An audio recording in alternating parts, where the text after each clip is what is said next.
Hello, students, and welcome to your English lesson.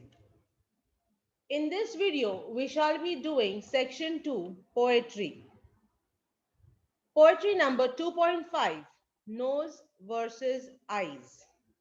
My dear students, the title itself is self explanatory that there is some kind of conflict or competition or differences between nose and the eyes. Before we understand the poem, let us get to know about the poet. The name of the poet is William Cowper. He was born on 26th November 1731 and died on 25th April 1800. He was an English poet and composer of hymns. What are hymns, my dear students? They are religious songs or poems of praise to God. So he has written many of such poems or songs, religious songs. He wrote poems about everyday life and scenes of the English countryside. So if you look at the poems that he has written, they deal with the problems in a person's everyday life, and some poems deal or they describe the countryside scene in the Britain. Samuel T. Coleridge described him as the best modern poet. He also studied jurisprudence. Now, what is the meaning of jurisprudence? Jurisprudence is science of law, like how the law deals with each and every problem that arises in the society.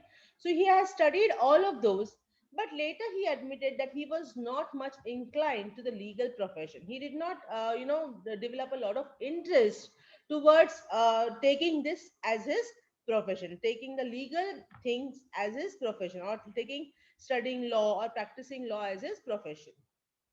Now, the poem Nose versus Eyes is a satire on the judiciary system. What is the meaning of satire again? It is the use of humor or exaggeration to expose and criticize people, stupidity, or immoral behavior.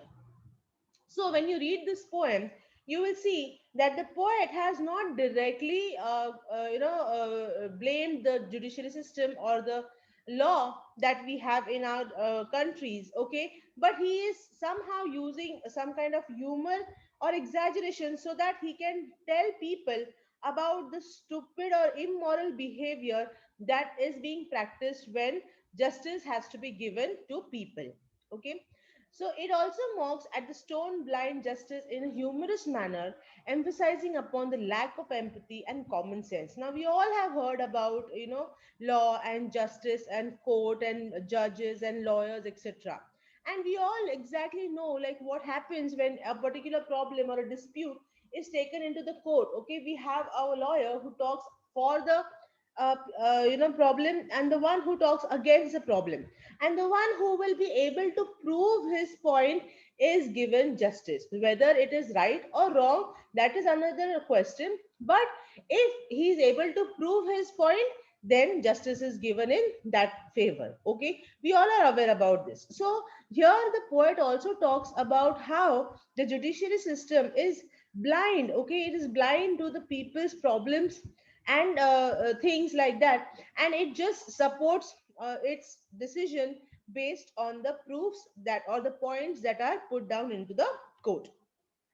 So let us start with the poem Nose versus Eyes. We'll understand each stanza at a time. Between nose and eyes, a strange contest arose.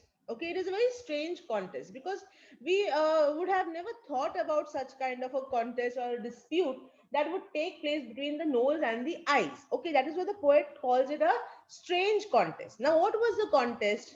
The spectacles. We all know spectacles. Okay, the set of glasses that we wear for our eyes to see clearly, so to see things clearly. Okay, so the spectacles set them unhappily wrong. Now, so what was the dispute over? Over the spectacles, over the belongingness of the spectacles. So Nose said the spectacles belong to him. I said the spectacles belongs to it. Okay. So the point in dispute was, as all the world knows, to which the said spectacles ought to belong. So here the point is that everybody knows exactly the spectacle belongs to whom. Okay, does it belong to the eyes or it belongs to the nose. So that was the conflict. Okay, the nose demanded that the spectacles belong to it, and the eyes demanded the spectacles belong to them. So now, when you have a dispute in the court, okay, you have a set of people, like you have the lawyer who speaks for or against the case, and you have the judge who listens to the points that are put forward. So here, the poet uses, you know, a sensory organ, that is tongue. Okay, tongue he uses as or he personifies tongue as the lawyer, and he says that tongue argues the case, or the cause for the nose and the eyes. So with great deal of skill and a wig full of learning, okay, we all know, in not now, but in the old setting, okay, in the past setting, on the ancient setting, we had these judges who would wear these kind of wigs. Okay, so here the poet says, the tongue has a lot of learning, because only if you know, if you have a knowledge of certain things, only then you can talk, point to point about certain topics. Okay, so here the tongue had a lot of knowledge, he had a lot of skill, and with those skill he started putting down his points. And the chief baron is a powerful person. Okay, so the person that is in the court, the most powerful person is the judge. So he sat to balance the laws. Okay, so famed for his talent in nicely discerning meaning showing good judgment. Okay, so here, okay, we always know, we listen to so many things around us, and then we decide that should we go for the right things or we go for the wrong things. Even our ears, we use them according to the choices that we make. Do you use your ears to listen to good things, or you use them to listen to bad or wrong things? Okay, so here the ear is given the authority of balancing the law, okay, and understanding the problems faced by both the organs, that is eyes and the nose.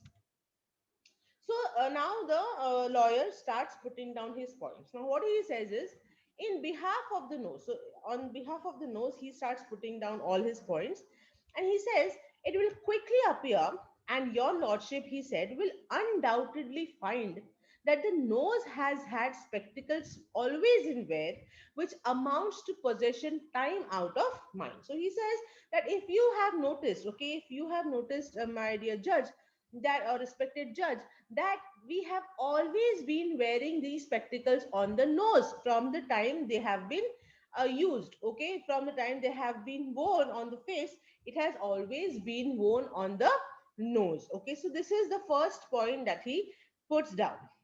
Then he says, if you hold the spectacles, okay, then holding the spectacles up to the coat, your lordship observes they are made with a straddle. Okay, what is a straddle again here? It is extended across both sides. See, can you see here in the picture? Okay, can you see this part? Okay, it has these kind of straddle over here. Okay, extended on both the sides, as wide as the ridge of the nose. So this straddle is as wide as the ridge of the nose. Like, it's not very small, it's not very big. It is just as much as is needed to fit rightly on the nose. So it is designed to sit close to the nose, just like a saddle. Like, this is a saddle, okay, a seat, which is a lower part of a ridge between the two high points, sit with a raised ridge. Now here, saddle is what this part, this the kind of seat that we use on the horse's back, so that we can sit properly. So this saddle is rightly made and designed so that a person can sit properly on the horse's back. Similarly, he says, this portion of the spectacles is designed in such a manner that it rests properly on the nose. It just rests as good as on the ridge of the nose, on the part of the nose where the spectacles are kept. So it is designed, first of all, the spectacles is designed itself so that it can sit on the nose. So that is the second point. So first point was that from the time we wear the spectacles, it has been worn on the nose. Second point is that the spectacles is designed in such a manner that it can sit on the nose. So Again, would your lordship a moment suppose? So then he puts the third point. This is a case that has happened, and maybe again, that the visage or countenance had not a nose. Pray who would or who could wear spectacles then? So then he puts the third point. He says that the face, visage or countenance here is the face. Okay. So if the face did not have a nose, like I have shown you in the picture, okay, so if there is no nose, or if there was no nose on the face, then where do you think the spectacles, or how do you think the spectacles would have been worn by a person? So that is the third point that he says. So nose is made for the spectacles, and spectacles is made for the nose. If there are if there is no nose, then where can you wear the spectacles? Okay, so that is the third point. On the whole, it appears, and my argument shows, with the reasoning, the court will never condemn. The condemn means express disapproval. So he says, I have put down such three strong points that the court cannot deny that the spectacles plainly were made for the nose, and the nose was as plainly intended for them. Okay, just because the we wear the spectacles on the nose, just because the spectacles ridge, okay, is designed in such a manner that it sits closely on to the nose. And third thing is, just because a person, if he did not have a nose, then how would he wear the spectacles, was the third question that he puts, and he proves his points that the spectacles belongs only to the nose. Then shifting his side, then he moves from the side of the nose to the side of the eyes, like how the lawyers usually do. Okay, you give them the respective fees, and you tell them they will fight for or against the case. Okay, so here also the lawyer then shifts his side very conveniently, and he starts pleading in behalf of the eyes. Now he says that, or he fights the case on behalf of the eyes, that why the spectacles belongs to the eyes and not the nose. But what were his arguments? Only few people know. Okay, we do not really know what are the arguments that he put forth in the court. And for the court did not think they were equally wise. So the three arguments in favor of nose that were put forth, they were very, very strong. And the arguments that were put forth on behalf of the eyes were not that strong, okay, to be seen by the court. Okay, so his lordship then decreed with a grave, decreed means an official order that has the force of law. So he gave a statement or a judgment with a grave solemn tone.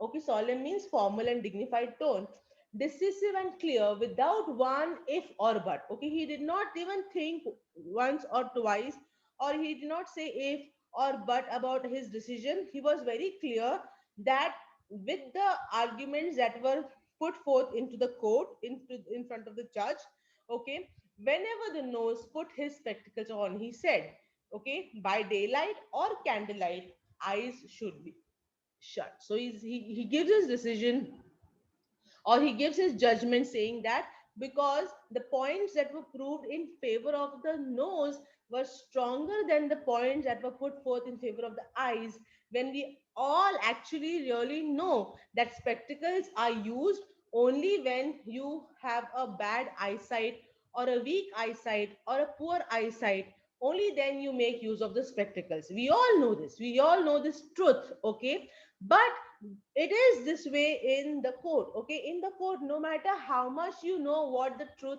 is, the matter is discussed into the court for or against the given point, and whichever point is proved with the given statements or the proofs, like here in the favor of nose, they have given three proofs, okay, why the nose had the ownership of the spectacles. Like that, in the court, when you have your points proved, okay, the judgment is given in that regard. So here also we see at the end of the poem, the poet also says that, the judge did not say if or but. Why the poet is using this term is because the judge also knows that who actually possesses the spectacles.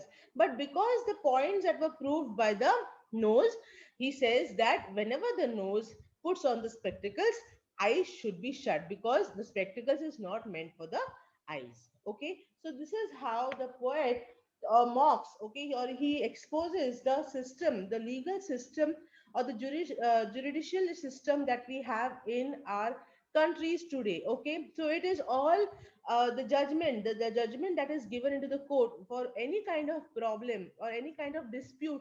It all depends on what kind of proofs you put down into the court, or what kind of things, you points you put down into the court, so that your case is given proper justice. Okay, so in order to get proper justice, you need to put down proofs and points that will prove your points. Okay, so that is how the poet then ends this poem. My dear students, I hope you have understood the poem Nose versus Eyes, and how it talks about justice which is given to the court. Sometimes yes, the court is able to do justice to people, okay, by giving out the rules or laws and orders that are in favor of the right things.